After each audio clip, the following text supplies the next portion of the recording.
Hello guys, magandang araw at nagsimula na nga kami pagkatay ng baboy pagkatapos naming mag-almusal. Talaga nakakawala ng pagod ang magtrabaho kung mayroong kasamang mga kalokohan. I mean yung mga masasayang kwentuhan, mga biruan, mga ganun. Hanggang sa pumutak na nga ang napakalakas na ulan. Ito nga yung ika-4 na baboy na aming kakatayan for today's video. Hinihintay na lang namin na tumila ang ulan pero mukhang mas lalo pa siyang lumalakas. Mabuti na lamang at may malapit na tindahan na aming nasilungan.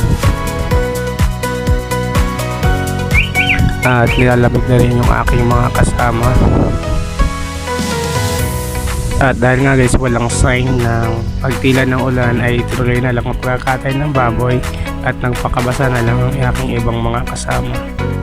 At dahil nga guys ayoko mabawasan ng ulan dahil limited lang ang aking dalang pamalit, kaya hinayaan ko na lang na sila yung magbuhat ng baboy na kakatayin.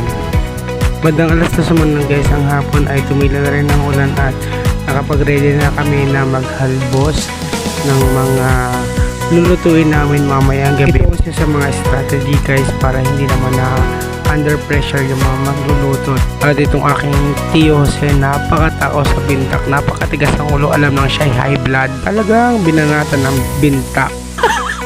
Ang bintak kasi guys isa sa pinakamatabang laman ng baboy. Wow. Yun lamang guys, at kung hindi ka pa naka-follow, i-follow muna ako at i-share mo na rin ang video nito.